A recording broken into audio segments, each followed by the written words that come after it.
listen, we're going all out. We're ready for this test match. We need to go and perform. Can you see Argentina beating the All Blacks? You know, if the whole team's crying in the national anthem, then you're up for a big game. 360. It seems to be gathering real momentum.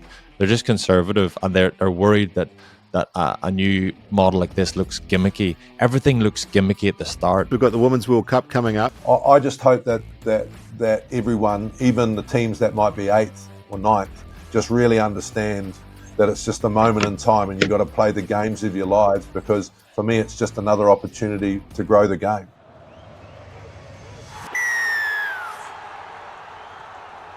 Right, welcome to Rugby Rivals. We've got everyone's here this week. We've got Victor Matfield just getting ready to play golf as per normal.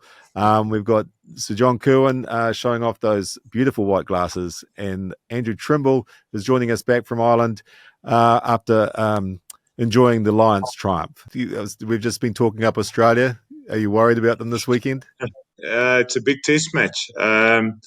There's two ways of looking at it, and I see Rusty is into the media with that as well. As will the Aussie players be more ready for the test match because they had these 3 very hard test matches to prepare, or will they be a bit tired after the 3 tough test matches, all the pressure, mental fatigue?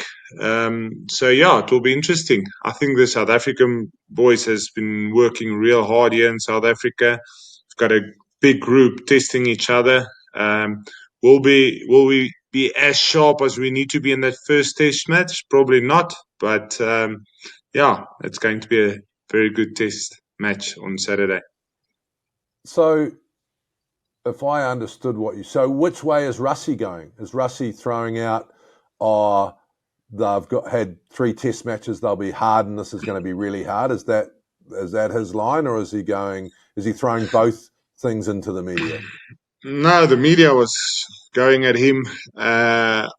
Won't we be a bit unprepared and the Australians be match ready after the 3? And he just threw in, well, won't they be a little bit mental fatigue? We're nice and fresh. We've been working together. We're ready to go. So he's pretty positive about his preparation. So I think he's pretty confident. It's interesting that he wouldn't. Why would he not take that as the press are giving me this? Obviously, Razi's got so much credit and so much in the bank and so much favor with the press. They're offering him that opportunity, and immediately he's saying no. That's not what we're looking for, I suppose. Because he had that excuse, didn't he? Going into it, it's interesting. Yeah, I think you can have Andrew, you can have excuse, but I think he doesn't want to leave a back door. So you'll be probably at the players. You're fresh. You've had a good season. Now you had a little break. You freshen up. You always want to play less games. So we're ready to go. So I don't think he wants a back door as an excuse for the team. So he's out there. Listen, we're going all out. We're ready for this test match. We need to go and perform. I think that old stuff of players not being prepared and all that sort of stuff, I reckon it's bullshit now. Like, we have guys staying out of test matches for injuries and coming straight back into them. I can't believe it. Like, I always thought it was, prep. What I think the Australians have done over the last 3 test matches against the Lions is found their mojo for how they want to play, and then I think they've found some physicality that matched the Lions' physicality. Will that be enough in South Africa? I hope it doesn't rain, on hard soil with probably the most physical opposition. You're going to have 5 Will Skeltons against you when you play South Africa, because that's just how they play. So for me, I don't know if this, I think it's possibly just media people talking about, are they hardened? I mean, will they be tired? I think it's all bullshit. I just think the best team will win. That's what you do. You play test matches, you're ready for them, and I don't think there'll be fatigue. I don't think there'll be match ready. I think it'll be 2 sides that are just going to go at each other. You don't think Australia looked undercooked in that first test against the Lions? Well, I think they weren't ready for the intensity. I'll give you that. But I think that was their mental fault, right? I think they just, for 40 minutes, were non-existent. And then they thought, shit, whether they were overthinking stuff, whether there was a little bit of over-coaching, which is normal when you're playing a first test match, you know. And then in the second half, and then for the rest of the series, they sort of found their mojo a wee bit. You know, for me, they sort of just played a style of rugby that I didn't think that I thought they'd forgotten. You know, and if you talk to David Campese, he says we have too many foreign coaches. We need to understand what our DNA. If you talk to Victor, you know, about South African DNA, then you know what you're going to get. So for me, it was a bit of an identity understanding. I don't think they were underdone. I just think they weren't ready for the intensity, which is a mental thing. And sometimes there's absolutely no confusion ever over what South Africa's rugby identity is. So they just hit the ground running on minute one, regardless. Whereas Australia in that kind of crisis at the minute, what do we stand for? What kind of characterizes our game? But South Africa will obviously, everybody in the world knows how we play rugby, and we're going to do that times 10. Well, the other interesting thing for me is I'm not disagreeing with the fact that I don't know where this Aussie side is, right? I don't know where this. I agree with you. I don't know where it is. So for me, it's also when you go every single rugby team that goes to South Africa, that is your test, man. Like, you know, we didn't pass it last year as the All Blacks, but I thought we could have. You know, and I think we'll be a better team this year. But I think I'm the same with you. I don't know. Like, I know Victor's always very confident as a South African man, but I don't know where this Aussie team sits. And I'm hoping it's going to be another great test match. Well, I must say, if I can take the two routes, do I rather want to be almost game hardened coming through a Lions Test series into this, or like South Africa? I'll probably still prefer the Aussies. I think those three matches will make them sharper and ready to go. The only thing for them now is they need to fly 12 hours. Jet lag will kick in. First test is at altitude as well in Joburg. So I want to see guys like Skelton, Tupou that brings the physicality. Can they stay up with the pace of the game? So I think this will be a game where South Africa won't make it slow, Sir John Cohen. I think they will try and lift the pace and see if the Aussies, after this 3 hard test matches, flying for 12 hours, jet lag, altitude, if they can stay up with the boys. Here's a question for you then, Victor. Would you start Skelton and Tupou, or would you bring them off the bench and play them in the second half? Because traditionally South Africa, when it's a big game, you get a bit like, you know, first half you can be a bit rusty. Bombarded in the second half. You get bombarded in the second half. Yeah, well, you guys are going to... With a bomb squad. I'm sure you're going to go back to the bomb squad that was a fart squad before. But, like, would you, if you were an Aussie coach, would you actually start Skelton, or would you want to finish with him? No, I think Skelton you need to have there as long as possible. You need to have them in the beginning, trying to match that physicality, the intimidation of the South African back or forwards. So that's something I'm looking forward to. I want to see a guy like Skelton against Eben Etzebeth. I don't think it's Mauro Itoje. It's something different he'll be facing this weekend. So yeah, it's going to be interesting. But I mean, Skelton is a power in world rugby. If you look at him, even when he went with La Rochelle to Leinster back in the day, the Heineken Cup or the Investec Cup, he's a force to be reckoned with. So I would like to see him. The one thing that he will be tested is his fitness at altitude, quick game. The ground will be hard.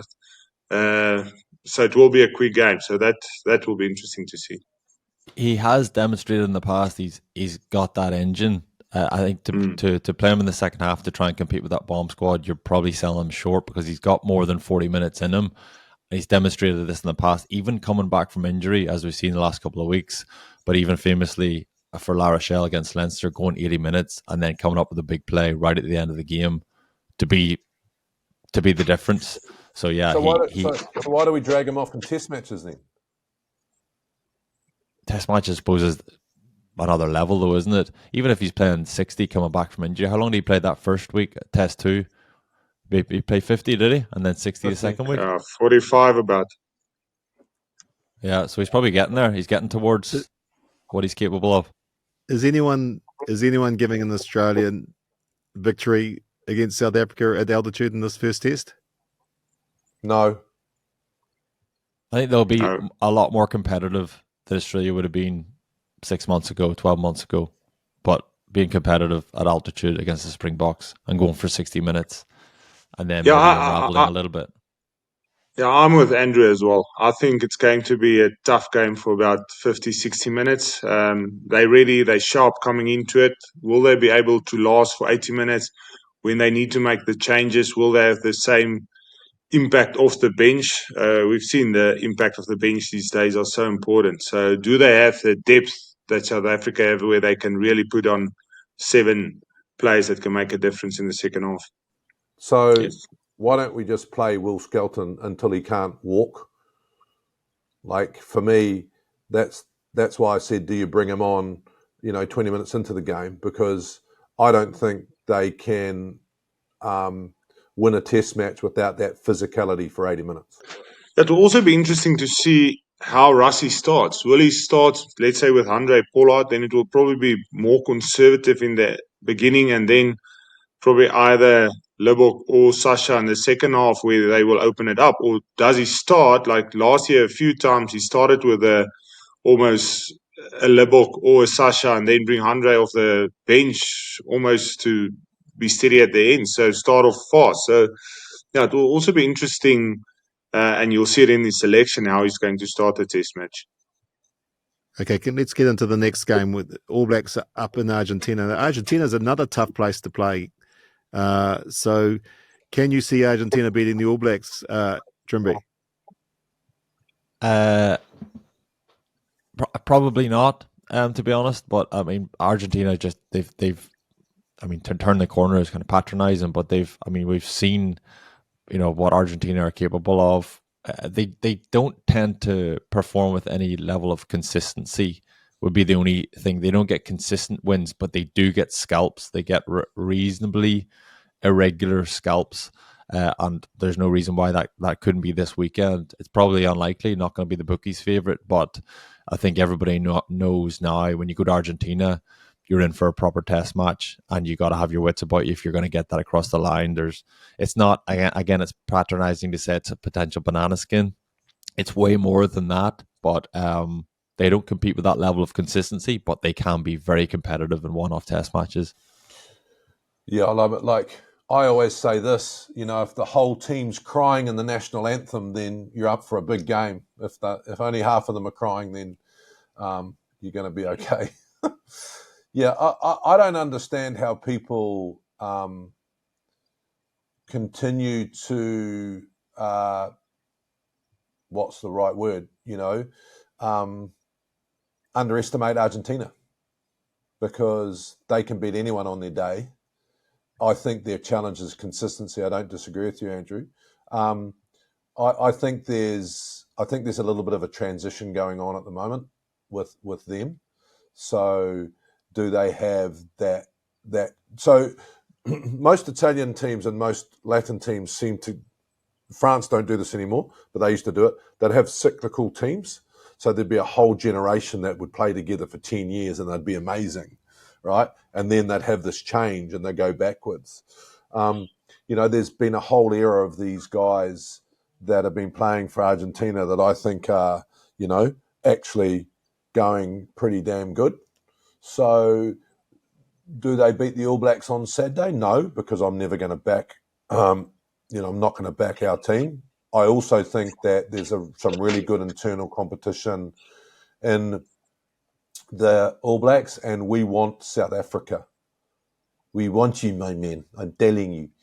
All right? So that is my boot. That is the big Is that your Arnold Schwarzenegger impression? that was my South African you talk kak Kieran accent, but not very good. But I think we are playing to play the world champions, and we really want that scalp. So I think there's a lot of energy in this team. I think there's a lot of guys who want to prove themselves. I think there's a lot of guys that are vying for positions. So I think we will beat them because we will be incredibly motivated to do so. Yeah, I think Argentina is going to be very dangerous this weekend. They always start the Rugby Championship off with a bang. They always at their most dangerous in the beginning of this competition. Again, I don't think they've got the depth to go for 6 weeks. But I think we'll see 23 Argentinians crying the anthem on Saturday, even while the haka is going. So I think they're going to be up for it. We saw last year with South Africa how difficult it is to play them over there. So I think they can definitely give a little upset on this weekend. I think they're going to be ready for this game. This is probably the one game where they said, listen, this is the game we want to win in the Rugby Championship. And maybe New Zealand is looking too far forward to South Africa. Maybe they must just focus on this first game. I know we're kind of, it's tongue in cheek and we're joking a little bit about the Argentinians crying, but it is their greatest strength and their greatest weakness. So they can get there. They can get to that high ceiling when they're fully invested and motivated and emotional and fired up. We all know what that looks like when Argentina get that right, but you can't cry every week before every anthem. You can't be that emotionally invested. It's so difficult to do that. Eventually you got to be kind of pragmatic about it. And there's a pragmatism and a kind of a weekly just going through the process of getting yourself ready to perform without having to tap into that emotional thing. You can't do that every week. That's a really interesting conversation, Andrew, because I think that sometimes the modern player and coach get that wrong.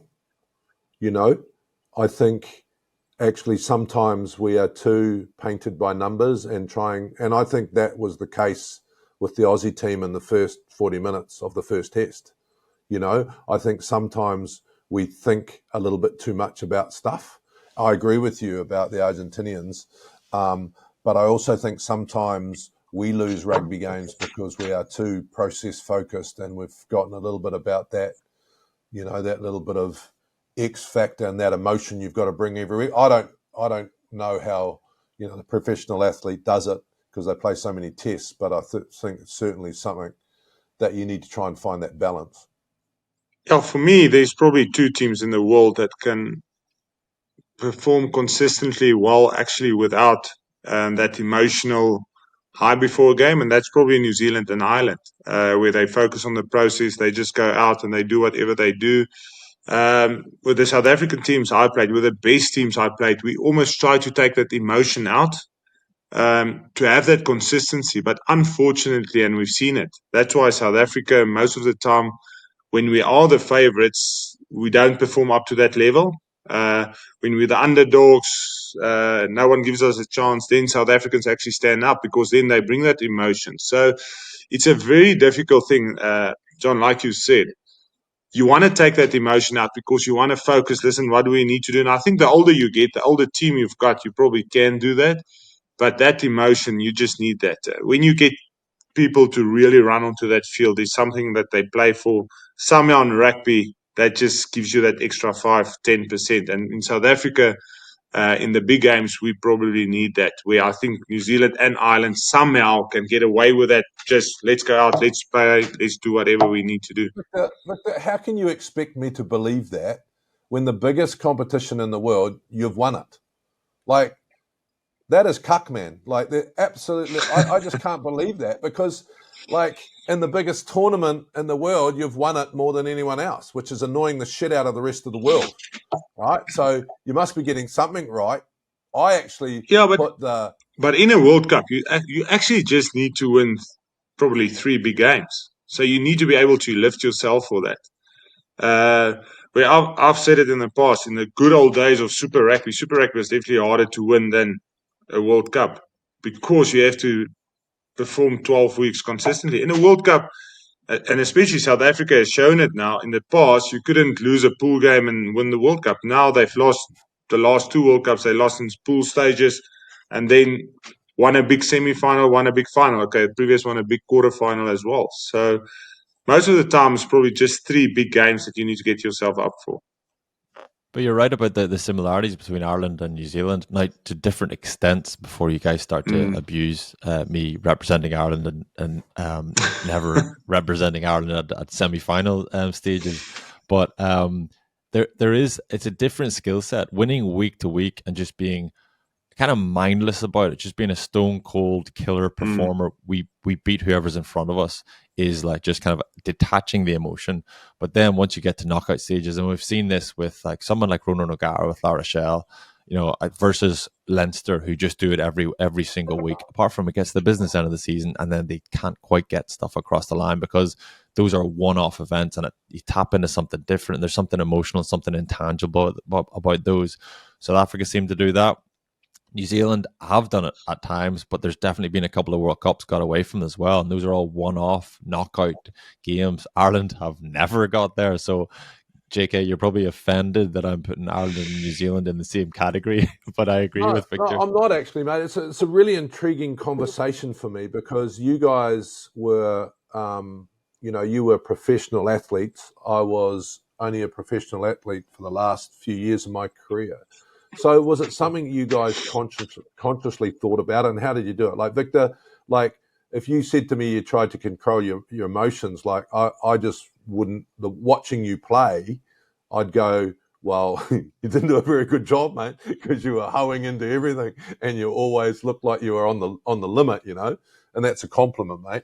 And I just wonder how you guys, as professionals, if you could give them tell me how you do that. How do you find that balance? Because surely that's an emotion, finding the balance. Yeah, I think that's the trick to get right. I've played a game with Bucky's Boerta where we played in Cardiff against Wales. And as we walked out, he's like, Combo, I'm not really keen for this game. It's cold out there, what the hell? But joking with me. And I'm like, okay. He ran out and he was man of the match afterwards. So everyone always thought he was not at all a guy that jumped against the walls and stuff like that. But again, I think for South Africans, and that's why I think if you look at Ireland, look at New Zealand, if they're the favorite going into a game and they're much better than the other team, then they put 50, 60 points on them. In South Africa, Russia is kind of getting there with this team. But, when we were favorites, all of a sudden you struggle, you scrap away, you win with 5 or 6 points or 7 points. But if New Zealand doesn't have pressure on them, they get it in front quickly in the game, it's game over. They don't. It just feels for me the moment there's freedom for New Zealand and Ireland, they're at their best. So as South Africans, when we play them, we try and put that pressure on them the whole time so that they don't get that freedom. Where South Africa, I think they like that because the moment people want to get into that, that's when we're at our best because then the physicality come to the front, then we can get on top of people. Then that pressure game comes into the game as well. So it's just a different mindset. I would have interpreted yourself and Backy's probably the same way, Victor. Backy's as the emotional one, you as the kind of more thoughtful, strategic one, and that combination of the two is probably an illustration of the two elements of kind of mindset that teams need. And I think if you look at Ireland through the 90s and the noughties, just coming into kind of really kind of embracing professionalism and then becoming more and more professional every year with, Eddie O'Sullivan, Declan Kidney, then Joe Schmidt. And over that kind of 20-year period, probably replacing a lot of the emotion with a lot of the what was missing in Irish rugby, which was thoughtful, strategic, process-driven, all that sort of stuff. But it's really important to not replace that, but supplement that. You have to have both elements. You have to be able to get to tap into something emotional whenever it's a big occasion. And Ireland have probably failed on a number of occasions. France are another one, a really good example of Fabien Galtier bringing in, obviously extremely thoughtful, technical, strategic about the game. And they've just been able to supplement. We all know French are probably all this emotion about South Africa, Argentina. French are the most emotional rugby team you'll ever play, I think. And that just means they can be unbelievable one day and then kind of unravel the next if their crowd get in their back. So the emotions is something that's very useful, but it needs to be supplemented with that other element of the game. So the next thing I want to ask you about I think the sign will be how committed you are to this competition by how silent you are. 360. It seems to be gathering real momentum. People, they're talking about big name players being signed up. They're talking about rugby league players being signed up. What have you heard, and how exciting is it, or how bad is it for the game? Well, I'll jump straight in, mate, because I won't keep quiet. We're losing all our top players to Japan and to Europe. So if we can have a competition, and you guys might not remember this, but I'm old. So I was around when the Indian Cricket League took off, the IPL, right? Everyone thought this is the death of cricket. It actually helped Test match cricket. It helped keep our best cricket players in the game, right? So if they don't want to take over the world, I think it's going to succeed. When I mean take over the world, I mean they don't become like a Super Rugby competition every year, but if they could do a 9-week window or a 6-week window, the best players in the world, they get paid a shitload of money, which means they can come back to Super Rugby and earn the New Zealand peso, right, and stay in our game and stay so our supporters can see them, then I think it's got to be great for New Zealand. And I'm not going to talk for you, Victor, but I presume it should be good for South Africa because you're losing all your players to Europe, whether you think that's good for them or not. And I think it's probably less good for Ireland. That would be my opinion. I don't know if it's less good. I think it's less good for Ireland anyway. There's so much uncertainty over what it looks like, and the details are kind of just coming out bits and pieces. We're all hearing rumors, but in theory, I think it's a brilliant idea. Only really the main thing kind of driving my opinion on that is just because Ulster rugby is just kind of feeling at the minute. Rugby is just kind of just about financially viable. It's just there's difficulties everywhere. MLS is chaos now. Even though we all kind of want US rugby to kick on, Premiership rugby, URC, whatever. Like financially, it just feels like it's struggling. And this is a game now. None of us can be objective here because we're all rugby people. But I feel like rugby should be the NFL of Europe or the NFL of the rest of the world, and it should be a showcase. It's got everything. It's got physicality. It's got rivalry. It's got tradition. It's got athleticism. It should be a showcase celebrated by more people than we know are rugby supporters. And I think this could be the mechanism to do that. Market it properly, make it a proper spectacle, big stadiums, big venues, everything going into it, fireworks, and this might be the mechanism to do that. And I agree, JK, as long as we get good quality rugby there and then we get them back and we maintain the international game, I don't see why that's not a win. But yeah, it's just a mechanism to getting more eyeballs on rugby, getting rugby the attention that I think it deserves, and then getting players looked after financially as a result is another benefit. Yeah, I'm always open for any tournament or anything that brings money into our game. I think rugby is so far behind financially to some of the other sports. And I mean, we talk about the IPL. That changed cricket. That changed the lives of cricketers. So if it can inject a lot of money into the game, that our players afterwards can be better off, then I think it's good. Yes, we need to balance it. We don't want to lose our heart in the game. We still want Test match rugby to be very important, but if they can do it well, they can bring money into the game. I think it's a good thing for rugby. The issues. The only with thing it, I'll I add suppose, to that, guys, is it's a slight on our politicians and the people who run our game, right? So it shouldn't take a rebel organisation to wake ourselves up. But we've been professional for 30 years, but we still have an amateur structure of governance running our game. So we move too slow. We haven't worked out a professional model that's going to work for everyone. We can't talk to each other. We all get in our corners. New Zealand looks after themselves. Ireland look after themselves. South Africa look after themselves. And that's our problem. We need to get some really strong business into our game so that we're not so political. And then things like this should be coming from World Rugby, not some idea from someone else. Yeah, World Rugby's had plenty of opportunities, as you say. JK, we're slow. It's conservative. The whole kind of governance is all conservative. We're careful.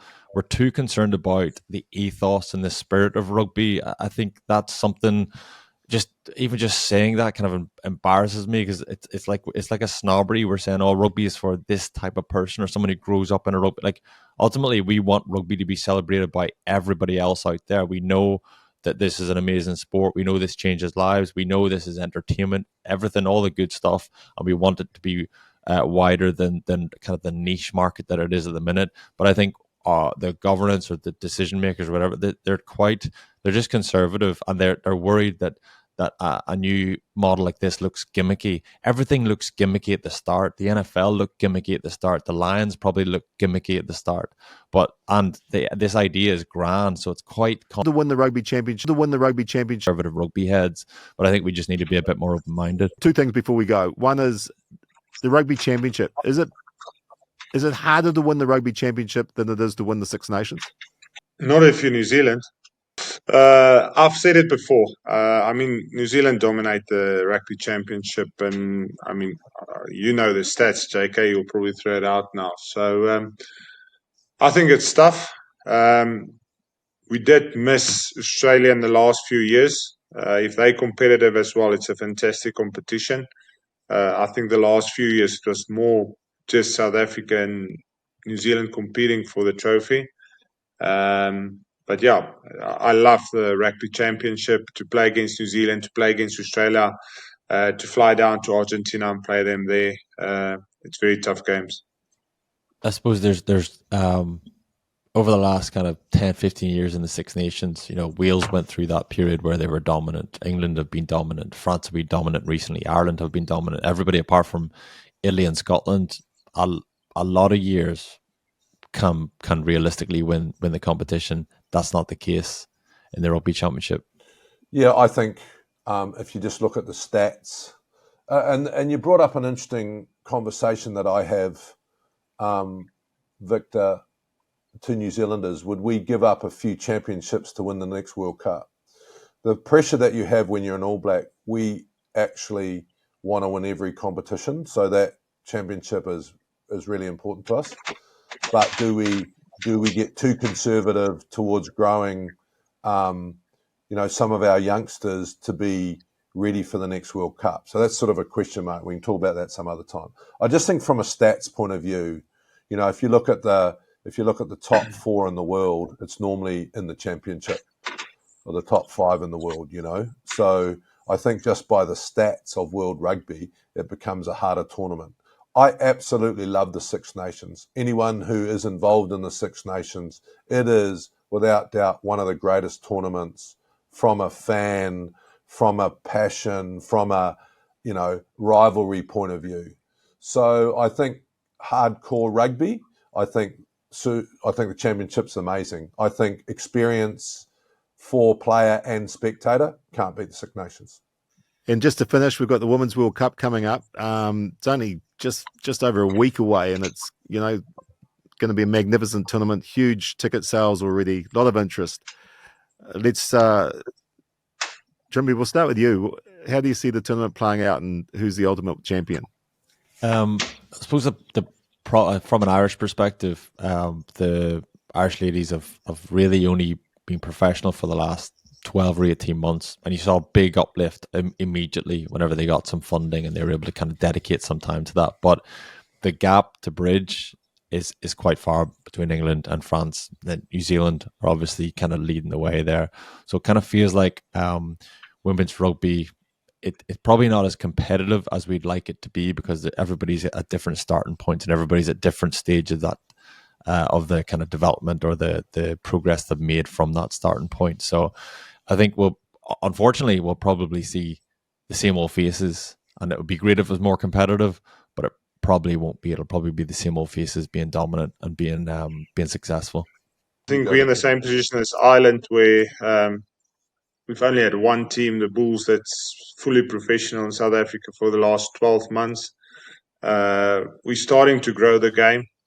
We've put some great coaches, Swayze de Brain, helping with our national team now. Rassi and our whole Moby unit behind help the girls as well. So there's been a lot of development. I think where we were a year ago to where we are now. A year ago we had to fight just to get into the World Cup. I think we can be competitive. Yes, can we make a semi-final? It will probably touch and go. That will probably be our aim, to try and get to a semi-final. We probably can't win the competition. And like Andrew said, I think between probably England, New Zealand and Canada, it's not too bad as well. Those three teams will probably dominate the whole thing. Yeah, I think England and the Black Ferns, Australia, Canada, I think they're up there. I think they've been the professionals for the longest time. What I do hope is that everyone really understands a moment in time. I think the Women's World Cup in New Zealand a few years ago was the greatest step forward for women's rugby. You know, it was so successful that Ireland had to pull their finger out and start making professional. Same with your South Africans, Victor, you know, pulled their finger out and made it more professional. So I just hope that everyone, even the teams that might be 8th or 9th, just really understand that it's just a moment in time and you've got to play the games of your lives, because for me, it's just another opportunity to grow the game. And I think by the next World Cup, hopefully we should have, 15 teams that are professional. But I think it's still going to be the traditional women's teams that have been pretty dominant. I think England are going to be incredibly hard to beat. They were hard to beat in the last one. They've got a bee in their bonnet because they lost to us in the final. So I think they are out and out favourites with a bee in their bonnet. They're going to be really hard to beat. Right. So everyone in the comments this week, if you can just sort of maybe limit 10% to JK's scarf, we can do 20, 30% to his glasses, and that leaves 70% for the rugby. Next week, well, let's hope we're all pretty happy because the Rugby Championship starts, and Trimby, you get to relax, and JK and Victor, you're the guys on edge. So all the best for the weekend, and we'll see you next week on Rugby Rivals.